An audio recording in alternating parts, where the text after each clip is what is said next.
अष्टावक्र एक महान दिव्य ऋषि, जिन्हें जन्म से ही 8 अलग अलग तरह की विकलांगताएं थी।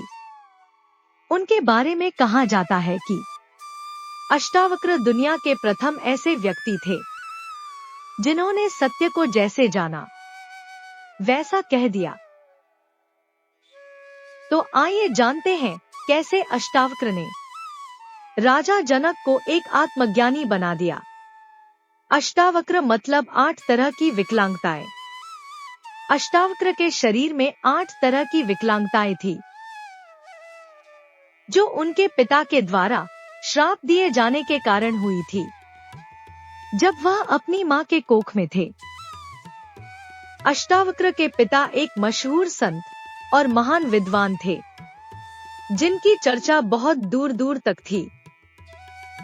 यह बड़े बड़े राजाओं के दरबार में बैठा करते थे।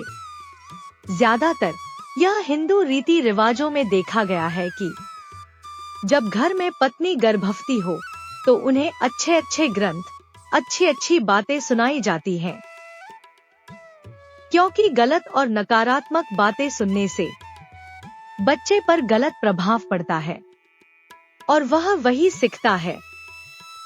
तो हर दिन अष्टावक्र के पिता अपनी गर्भवती पत्नी को अच्छी अच्छी बातें सिखाते, सुंदर और मनमोहक संगीत सुनाते। एक दिन क्या हुआ कि अष्टावक्र के पिता अपनी पत्नी को ग्रंथ सुना रहे थे, उन्हें समझा रहे थे।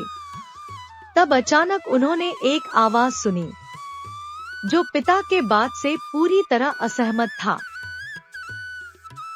बच्चे ने कोख से विरोध करते हुए कहा, नहीं, यह सही नहीं है, आपने इसे अच्छे से नहीं समझा, आपका कहना पूरी तरह से गलत है। इस बात से पिता इतने नाराज हुए कि लड़का अभी पैदा भी नहीं हुआ और अभी से ही अस्वीकार कर रहा है। नाराज और बहुत ज्यादा गुस्सा होने के कारण पिता ने उसे श्राप दे दिया और कहा, इसे 8 तरह की विकलांगताएं हो जाए। इस तरह अष्टावक्र का जन्म हुआ। अष्टावक्र को आप पूरी तरह से फिट इंसान नहीं कह सकते, क्योंकि इनका शरीर 8 जगहों से टेढ़ा मेढ़ा था। इस कारण उन्हें सभी ने मिलकर अष्टावक्र का नाम दिया, मतलब 8 तरह की विकलांगताएं। अष्टावक्र के पिता एक बहुत ही बड़े विद्वान थे, तो एक दिन उन्होंने अष्टावक्र को साथ लिया और जनक के दरबार में ले गए। राजा जनक को ज्ञान पाने की गहरी इच्छा थी, उन्हें आत्मज्ञान चाहिए था।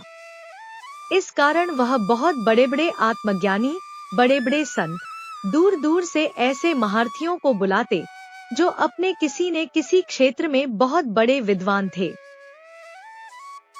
इन सब को अपने दरबार में बुलाते और उनसे शिक्षा लेते।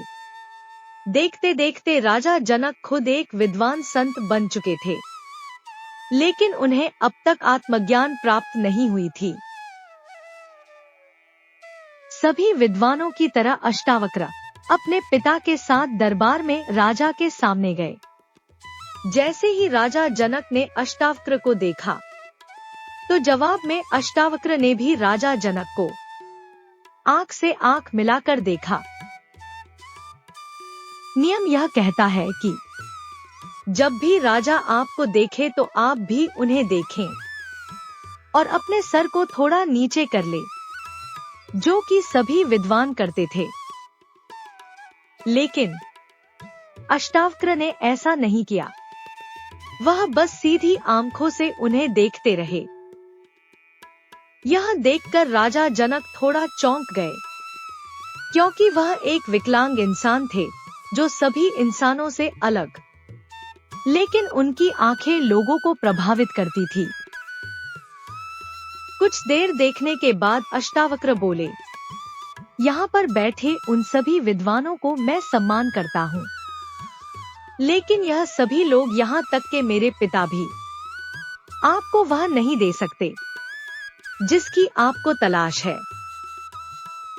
राजा जनक यह सुनकर हक्के बक्के रह गए कि यह 8 से 9 साल का बच्चा ऐसे कैसे बोल रहा है। उधर उनके पिता अष्टावक्र को चुप कराने की कोशिश कर रहे हैं, क्योंकि इस बच्चे को बचपन से ही ऐसे बोलने की आदत है। किसी तरह यह सभा समाप्त हुई और अष्टावक्र वापस अपने घर लौट आए। जब अष्टावक्र 12 से 13 वर्ष के हुए, तब उन्होंने अपना घर परिवार छोड़कर जंगल में चले गए। एक रोज राजा जनक अपने सिपाहियों के साथ जंगल में शिकार कर रहे थे। अचानक देखते ही देखते राजा जनक सिपाहियों से अलग हो जाते हैं और जंगल में खो जाते हैं और अपने सिपाहियों को खोजने के लिए दूसरे दिशा में चलने लगते हैं। तभी उन्हें एक पेड़ के नीचे अष्टावक्र बैठे मिलते हैं। राजा जनक घोड़े पर बैठे बैठे बोलते हैं, आप यहाँ हैं? अष्टावक्र बोले, हाँ मैं यहाँ हूँ और मैं ही आपको यहाँ तक लाया हूँ। उन सभी विद्वान लोगों से दूर जो आपके दरबार में बैठा करते हैं। अगर आप मुझसे निर्देश लेना चाहते हो तो मैं आपको वहां पहुंचा दूंगा जहां आप जाना चाहते हो। राजा जनक ने पूछा, क्या आपने मेरे सिपाहियों को देखा है? उन शाही सिपाहियों को देखा है, क्योंकि मुझे उन लोगों के साथ अपने महल में जाना है। अष्टावक्र ने कहा, आपके लिए जीवन में सबसे महत्वपूर्ण क्या है? वह जिसे आप जीवन भर ढूंढते रहे हैं, या घर वापस जाना? क्या महत्वपूर्ण है? इसका राजा पर बहुत गहरा असर हुआ। वह बोले, नहीं, मैं बस वही चाहता हूँ। मुझे महल वापसी की कोई चिंता नहीं है। और वह घोड़े से उतरना चाहते थे।